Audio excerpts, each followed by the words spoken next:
estas horas donde hemos visto que Keiko Fujimori se ha puesto a la cabeza en la contabilidad de actas. ¿Había visto unas elecciones tan cerradas? Nunca. Usted que investiga mucho de historia política. Nunca.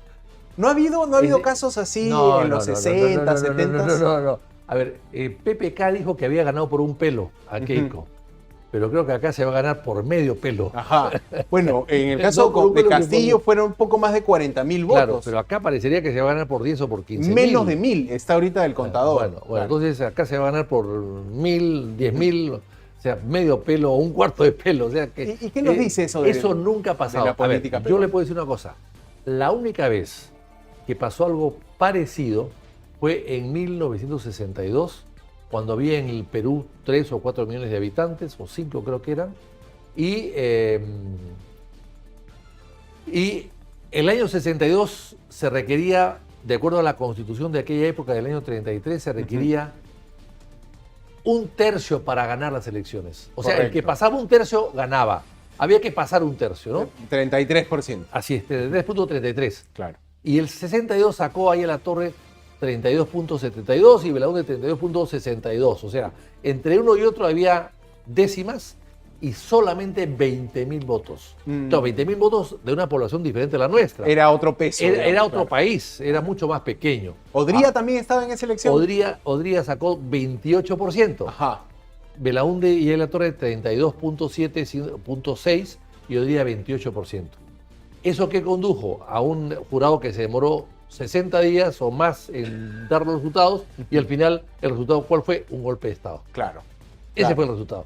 Entonces, eso, y por eso es que la Constitución después cambia el sistema de elección. Ese sistema de elección que se escogió en ese momento y que era del Perú, lo copió Bolivia. En Bolivia, durante 25 años, el Congreso eligió siempre entre los dos primeros a un presidente, porque la ley peruana decía, si tú no llegas al 33%, el Congreso elige. O sea, no entre había los la figura tres. de la segunda vuelta. No había segunda vuelta. La segunda vuelta la hacía el Congreso. Claro. Elige de los tres a uno. Qué interesante. En Bolivia, parte de la historia claro, y en política, Bolivia ¿no? copió la Constitución peruana y ahí así funcionó. Y durante 25 años los presidentes fueron elegidos por el Congreso. Bueno, ahora Bolivia tiene sus propios problemas. Ahora tiene otros problemas. Ajá. Bueno, Pero lo que quiero decir con esto es que lo que sirve en un país no necesariamente sirve en sirve otro en el país. otro, claro. No, y el caso peruano, dicen mucho los politólogos y los historiadores, es un caso muy peculiar. Muy El caso peculiar. peruano es, la peculiaridad de la política peruana es sui generis. Porque además Ahora, el sur es diferente al norte. El sur vota diferente al norte. pongámonos en ese ejemplo. Gobierno fujimorista, 100 primeros días, ¿cuál es el desafío de Keiko Fujimori como presidenta? Con ese sur Sí. que no votó por ella. Bueno, tiene que ganarse al sur, sí o sí. Su principal esfuerzo, si gana por supuesto, es dedicarse al sur. El sur es muy importante. El sur, según Bazar, era lo más rico del Perú y por lo tanto los ricos del sur eran los ricos más ricos del Perú. El sur era muy importante, fue fraccionado, se perdió el Alto Perú en una época determinada y después se perdió Arica y se perdió Tarapacá, etc. Entonces el sur fue mucho más importante. Pero el sur, hasta la guerra con Chile, digamos, el sur era el 30-35% de la población del Perú.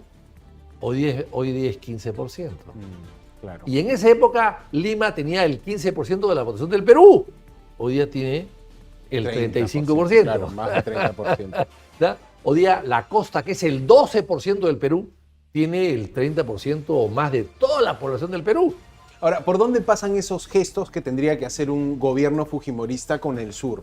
¿Por nombrar a personas vinculadas socialmente a esa parte del país? ¿Por hacer, por ejemplo, lo que hizo Castillo en su momento? ¿Descentralizar el gabinete? ¿Se necesitan gestos? ¿Qué se necesita? Bueno, eso de descentralizar el gabinete es una saludo a la bandera, realmente. Lo tomó Dina también, lo hemos claro, visto. pero no, hay que dedicarle esfuerzo, plata y proyectos. El agua es fundamental, la salud es fundamental en el sur, la infraestructura en el sur es fundamental. Hay que recordar que, por ejemplo, el tren famoso que se hizo pensando en la sierra llega solamente a Huancavelica. Ese tren debería llegar a Ayacucho, a Purímac y llegar a Cusco, empalmar con el tren de Cusco-Puno y Cusco-Arequipa. Y le pongo un ejemplo. Atahualpa, el gran inca nuestro, el último que sucumbió como gobernante del Imperio Incaico, Atahualpa cuando se iba de Cusco a Quito, se iba por las sierras, por los caminos del Inca, nunca bajaba a la costa. Hoy día tú, después de 500 años, hoy día después de 500 años, tú quieres hacer ese recorrido, no puedes hacerlo, tienes que bajar a la costa y volver a subir. Tienes que salir a la Panamericana y... Exacto. Entonces, por eso es que la sierra se ha abandonado.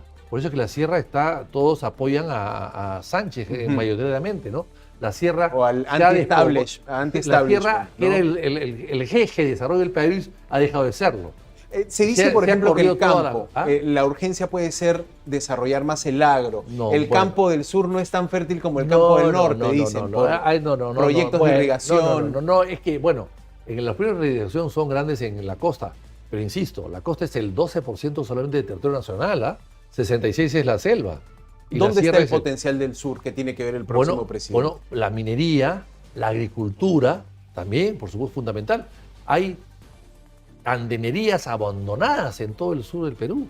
Hay, no sé, alguien habló de 650.000 hectáreas, no creo que sea tanto, debe ser quizás 65.000 probablemente, pero hay muchas andenerías abandonadas que se podrían estar produciendo hoy día sin ningún problema.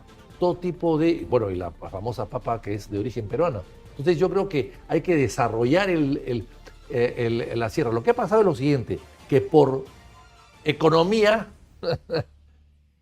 facilidad, cuando empezamos a hacer carreteras ante la llegada del automóvil, digamos, hicimos lo más fácil, que es una carretera en la costa, la Panamericana. Una línea que corta el país, claro, una línea recta en toda la costa. Pero la costa estaba bien servida por el cabotaje. No necesitaba en realidad eso. La sierra sí, porque no hay ríos navegables y no hay mar. Claro, este es el momento para ser visionarios con el país. Así es. Y ahí me sacará la carta de la marginal de la selva. Exactamente. La Belaúnde Terry. Entonces, pues Belaúnde se dio cuenta de ese detalle en los años 60 y dijo, bueno, si hay una Panamericana en la costa, hagamos otra Panamericana en la ceja de selva, o sea, detrás de las montañas, en la selva alta, ¿no? Hagamos una Panamericana, una marginal que ahora lleva su nombre, para equilibrar el país, que el país está un poco inclinado, digamos, hacia la costa, o sea, que el bote se enderece un poco y que pueda gobernar. Y luego después hacemos la marginal o la... Sí, hay una marginal de la sierra también, que une Cusco a Bancay. Exactamente, ¿no? Eso hay que hacerlo también. Pues hemos hecho la marginal de la selva, que se han hecho 1.600 kilómetros, que no está completa, todavía falta, y falta la carretera panamericana de la sierra, digamos, por llamarlo de alguna manera, y que también le faltan algunos trazos importantes. Y con esas tres carreteras que cruzan el país de lado a lado, de frontera a frontera, pues se va a dar un desarrollo a la sierra que lo necesita a gritos. Ahora, en urgencia la carretera central creo que está gritando ya. Además, la centenaria carretera central dice ya no doy más. Exactamente, y la carretera central, en vez de hacer la interoceánica del sur, del norte, con coimas por Odebrecht, porque acá lo que se ha hecho es lo siguiente, se le ha hecho caso a Odebrecht te venía a tocar la puerta, oiga, yo te hago una carretera. ¿Dónde? Donde ellos querían. Los constructores brasileños. Así es. Ellos imponían, ellos eran, el Instituto Nacional de Planificación eran ellos. Instituto Nacional de Planificación que fue eliminado en el fujimorismo, en el primer fujimorismo. ¿No hay CEPLAN ahora? ¿No es un pero no es reemplazo? Lo mismo, no es lo mismo. Era un banco de datos, era un banco de proyectos, había una gente preparada para eso, había 1000 proyectos ahí. Todo eso ha desaparecido. El CEPLAN es una cosa, una ridícula imitación, ¿no? Que no cumple, a mi modo de ver, todos los requisitos que tenía el Instituto Nacional de Planificación, que tenía su jefe un rango de ministro de Estado. Correcto. Perfecto, eso se eliminó lamentablemente. Entonces, ¿qué pasa? Antes, planificación planificaba el desarrollo del Estado. Después se eliminó planificación. ¿Quiénes planifican? Los constructores. El inversor privado que llega... Odebrecht, que yo te hago esto porque tú lo necesitas. Correcto. Y claro, nos entregamos a los brazos de Odebrecht y miren lo que hemos hecho. Pues. Dos cosas interesantes que creo que también el ciudadano que fue a votar pueda decirle al político: necesito más seguras mis calles, más tranquilas mis calles. También. ¿Qué se puede hacer en seguridad a nivel de gesto país o política que tenga un buen impacto? Yo lo que haría es reorganizar la policía. Hay que reorganizarla, lamentablemente. Es una buena policía, hay muy buenos policías. Hace poco he estado en un velorio del general Héctor Escobar, por ejemplo, que era un gran policía. Hace 2 o 3 días he estado en su velorio, un gran policía. Y así hay un montón de policías muy buenos. Pero también hay una policía que está un poco afectada por la corrupción. No lo digo yo, lo dijo el señor Colchado. Dijo que 1/3 de la policía era corrupta. Futuro diputado. El No señor lo dije Javier yo, Colchado. lo dijo él. Entonces, claro, y si vemos que hay policías, como un señor capitán que ha salido hace pocos días, con una cuenta corriente en su banco de 31 millones de soles. No, increíble, claro. De soles. ¿Dónde está ahí unidad de Y que inteligencia además, financiera? Claro. y además que ese señor es el encargado del escuadrón de la policía que recauda el oro El tema minería ilegal, y claro. que entrega las barras de oro en custodia al Banco de la Nación y en vez de entregar barras de oro, entrega barras de cobre o de bronce. Sí, hemos contado esos casos aquí en Latina, Bueno, ¿no? Digamos, redes que se eso quedan con el oro en la pero policía. lo peor no es eso. Lo peor es que no hay ningún policía que haya salido a denunciar el caso. No hay ningún ministro de Interior que haya salido a denunciar el caso. No hay un jefe de la policía que ha denunciado el caso. O sea, limpiar la policía ¿dónde tiene que está ser una prioridad. la disciplina policial? ¿Dónde está el comité de ética de la policía? ¿Dónde está? ¿Por qué no lo han degradado a ese señor? ¿Por qué lo han puesto en vitrina para decir quién es? Y cómo ha hecho una fortuna tan grande así. O sea, ¿dónde está? Ese es el problema. No es el hecho, porque puede haber Hay que salir a denunciar a la corrupción. Sí. La impunidad es algo que no se permite. Correcto. Pero eso también es política. O sea, el político que sabe qué botones apretar para evidenciar al país donde pero está si claro. tú no puedes de ninguna manera combatir la corrupción con impunidad, porque no puedes combatir la corrupción con corruptos. Tienes que tener un equipo Tú limpio. tienes que fuera de combatir la corrupción cuestionamientos. con gente que no es corrupta. Y acá nos hemos acostumbrado a que los corruptos persiguen a otros corruptos. Ahora, y al final ellos se quedan con la corrupción.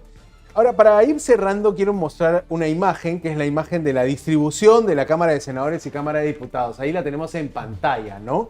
Así va a estar compuesto y full colores, 6 partidos, pero Fuerza Popular liderando. 6 empiezan, ojalá que a 6 terminen, ¿no? ¿Cuántos? Unos 10 terminarán, quizá. 22 en la Cámara de Senadores Fuerza Popular, 41 en la Cámara de Diputados. Claro liderazgo, pero Juntos por el Perú tiene también 14 senadores y 32 diputados. ¿Cómo ve Víctor Andrés García Belaúnde esa convivencia? Acuerdos.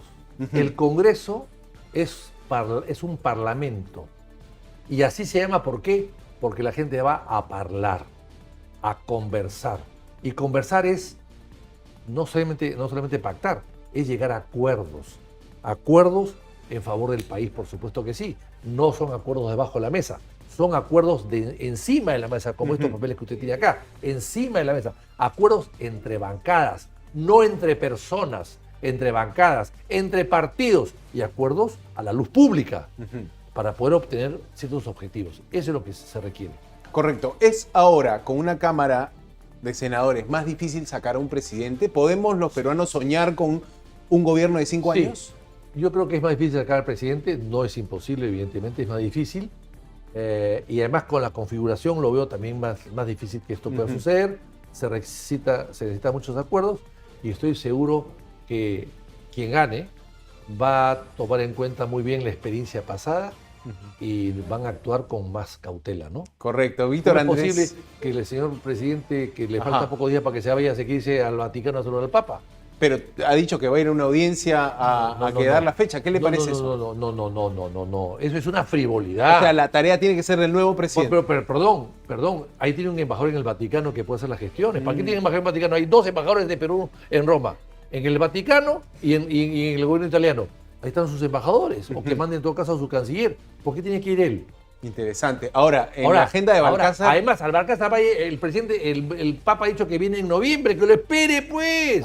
Que vaya a Chiclayo y que lo reciba del aeropuerto de Chiclayo. Miren eso. Una última. Balcázar podría indultar a Pedro Castillo si es que la Comisión de Gracias encuentra grave estado de salud. Yo soy de opinión que es un derecho de gracia de los jefes de Estado heredado pues de la Edad Media y que pueden hacerlo. La Comisión de Gracia o la que exista en el Ministerio de Justicia puede opinar, pero no le puede ordenar al presidente que no lo haga. No lo creo. O sea, el presidente para usted sí tiene ese poder. Sí tiene facultades absolutas. Es un derecho de gracia heredado de las últimas monarquías absolutistas hace 300 o 500 años y que se practica además en todos los países del mundo, para mal o para bien. Sin diferencias políticas, dice usted. Sin diferencias políticas. privilegiando que se trata de un Bueno, ex el jefe de señor Estado. Trump llegó al gobierno y indultó a todos los forajidos que vengan a saltar. Biden indultó a su hijo. Y Biden indultó a su hijo, nada menos. Correcto, interesantísimo siempre conversar con Víctor Andrés García Belaúnde. Gracias, señor, por su Gracias, tiempo aquí en Latino. gracias. Muy buenas noches.